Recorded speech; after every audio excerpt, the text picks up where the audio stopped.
Quý vị thiện hữu kính mến, Ngài Bồ Tát Thích Quảng Đức là một vị thánh tăng từ bi đức độ của Việt Nam.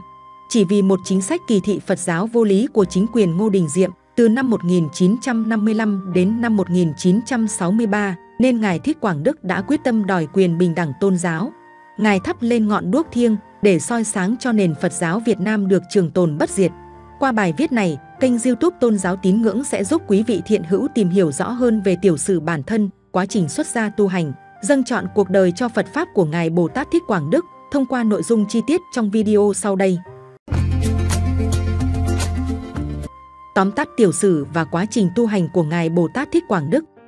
Bồ Tát Thích Quảng Đức có tên thế danh là Lâm Văn Tuất, pháp danh là Thị Thủy, pháp tự là Hành Pháp, pháp hiệu là Quảng Đức, nối pháp đời thứ 42 của dòng Thiền Tông Lâm Tế, là thế hệ thứ 9 của phái Trúc Thánh. Ngài Thích Quảng Đức sinh vào năm 1897 tại làng Hội Khánh, quận Vạn Ninh, tỉnh Khánh Hòa, thuộc miền Trung nước Việt Nam. Ngài Thích Quảng Đức được sinh ra trong một gia đình có 7 anh chị em, cha của Ngài là cụ ông Lâm Hữu Ứng, mẹ của Ngài là cụ bà Nguyễn Thị Nương. Năm 1904, khi Ngài Thích Quảng Đức lên 7 tuổi, Ngài đã xin xuất gia tu học với Hòa Thượng Thích Hoàng Thâm. Hòa Thượng Thích Hoàng Thâm là thầy bổn sư và cũng là người cậu ruột của Ngài Thích Quảng Đức. Sau đó, Hòa Thượng Hoàng Thâm nhận Ngài Thích Quảng Đức làm con chính thức, nên đã cải họ tên thế danh của Ngài là Nguyễn Văn Khiết. Năm 1912, Ngài Thích Quảng Đức được thọ giới Sa Di khi Ngài vừa tròn 15 tuổi. Năm 1917, Ngài Thích Quảng Đức chính thức được thọ giới Tỳ Kheo. Sau khi thọ giới, Ngài Thích Quảng Đức tìm đến ngọn núi đất tại thị xã Ninh Hòa, tỉnh Khánh Hòa. Tại đây, Ngài Thích Quảng Đức đã phát nguyện tịnh tu 3 năm liền và cắt đứt mọi liên lạc với thế giới bên ngoài. Cũng tại ngọn núi đất, sau này Ngài Thích Quảng Đức đã quay trở lại và khởi dựng lên một ngôi chùa lấy tên hiệu là Thiên Lộc. Sau 3 năm tịnh tu, Ngài Thích Quảng Đức quyết định xuống núi để bắt đầu công cuộc Hoàng Dương Phật Pháp. Vừa xuống núi thì Ngài Thích Quảng Đức đã thực hành pháp tu theo pháp hạnh đầu đà, một mình với chiếc bình bát khất thực đó đây, để gieo duyên lành với chúng sanh trong suốt 2 năm ròng rã.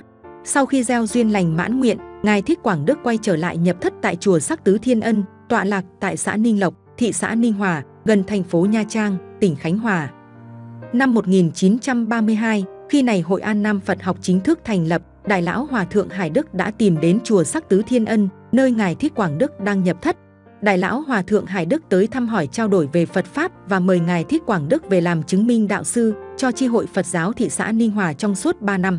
Sau đó, Ngài Thích Quảng Đức nhận nhiệm vụ làm chức kiểm tăng tại thị xã Ninh Hòa, rồi tiếp tục làm chức kiểm tăng của cả tỉnh Khánh Hòa. Trong suốt thời gian Ngài Thích Quảng Đức hoằng pháp tại các tỉnh miền Trung, Ngài đã kiến tạo mới và trùng tu tôn tạo được tất cả 14 ngôi chùa. Năm 1934, Ngài Thích Quảng Đức rời Khánh Hòa vào miền Nam để tiếp tục sứ mệnh bảo vệ và Hoàng Dương chánh pháp. Ngài đã đi khắp các tỉnh miền Nam để giáo hóa và gieo duyên lành với tất cả chúng sinh. Ngài Thích Quảng Đức cũng từng sang Campuchia 2 năm để nghiên cứu và học hỏi kinh điển Phật Pháp theo truyền thống Theravada. Trong suốt 20 năm hành đạo ở miền Nam, nước Việt Nam, Ngài Thích Quảng Đức đã khai sơn và trùng tu tôn tạo được 17 ngôi chùa. Như vậy, Ngài Thích Quảng Đức đã có công xây dựng mới và trùng tu tôn tạo tất cả 31 ngôi chùa, trải dài từ miền Trung tới miền Nam nước Việt Nam. Năm 1959, Ngài Thích Quảng Đức được ông Lý Văn Lang thỉnh Ngài về làm trụ trì chùa Quán Thế Âm. Chùa này được nhóm lính Đông Dương góp tiền mua đất khởi dựng vào năm 1918, tọa lạc tại số 68 Nguyễn Huệ, quận Phú Nhuận, Gia Định.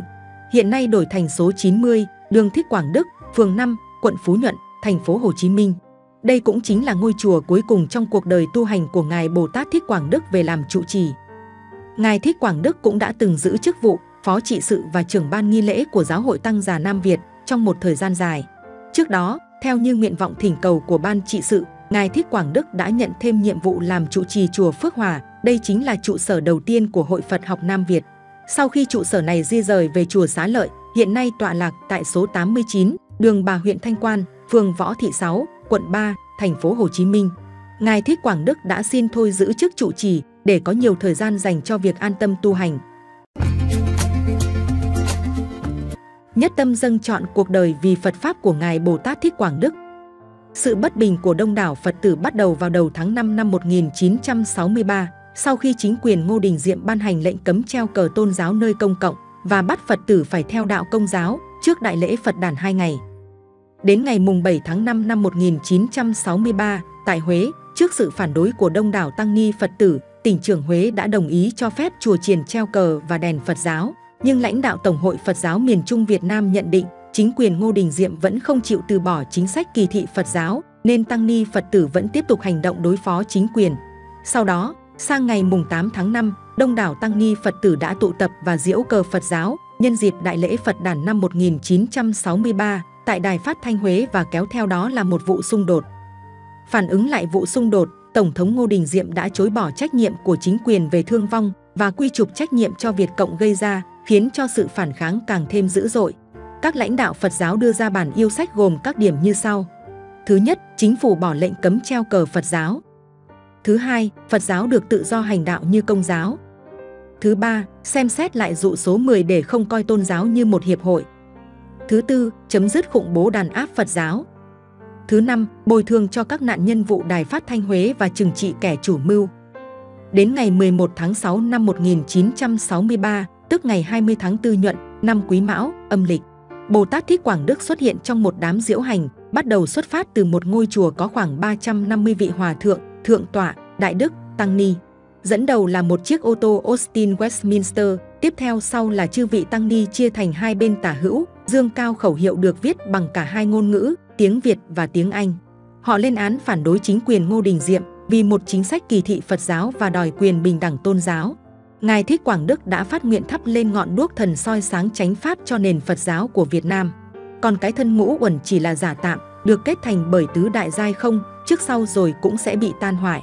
Ngài Thích Quảng Đức biết rõ điều đó, nên Ngài đã quyết định thực hành nguyện ước là hiến trọn thân tâm để cúng dường Phật Pháp. Và cũng lấy gương sáng đó của Ngài để làm động cơ thúc đẩy chính quyền Ngô Đình Diệm nhanh chóng giải quyết 5 nguyện vọng tối thiểu của Phật giáo Việt Nam và giải tỏa cho 3 ngôi chùa lớn ở Huế đang bị chính quyền vây khốn. Và đây là lời vàng ngọc cuối cùng của Ngài Bồ Tát Thích Quảng Đức trước khi giác linh của Ngài theo ngọn lửa thiêng về với cõi Phật. Tôi, pháp danh Thích Quảng Đức, trụ trì chùa Quán Âm Phú Nhuận, Gia Định, nhận thấy Phật giáo nước nhà đang lúc ngửa nghiêng. Tôi là một tu sĩ mệnh danh là trưởng tử của Như Lai. Không lẽ tôi cứ ngồi điềm nhiên tọa thị để cho Phật Pháp tiêu vong, nên tôi vui lòng phát nguyện xả bỏ tấm thân giả tạm này để cúng dường chư Phật, để hồi hướng công đức bảo tồn Phật giáo. Mong ơn trên 10 phương chư Phật, chư Đại Đức, chư Tăng Ni chứng minh cho tôi đạt thành chí nguyện như sau. Thứ nhất, mong Phật tổ gia hộ cho Tổng thống Ngô Đình Diệm sáng suốt chấp nhận 5 nguyện vọng tối thiểu của Phật giáo Việt Nam đã được ghi trong bản tuyên ngôn. Thứ hai, nhờ ơn Phật từ bi gia hộ cho Phật giáo Việt Nam được trường cửu bất diệt. Thứ ba, mong nhờ hồng ân chư Phật gia hộ cho chư Đại Đức Tăng Ni, Phật tử Việt Nam tránh khỏi tai nạn bắt bớ giam cầm của kẻ gian ác. Thứ tư, cầu nguyện cho đất nước thanh bình, quốc dân an lạc. Trước khi nhắm mắt về với cảnh Phật, tôi trân trọng kính gửi lời này cho Tổng thống Ngô Đình Diệm, nên lấy lòng bác ái từ bi đối với quốc dân và thi hành chính sách bình đẳng tôn giáo để giữ vững nước nhà muôn thuở.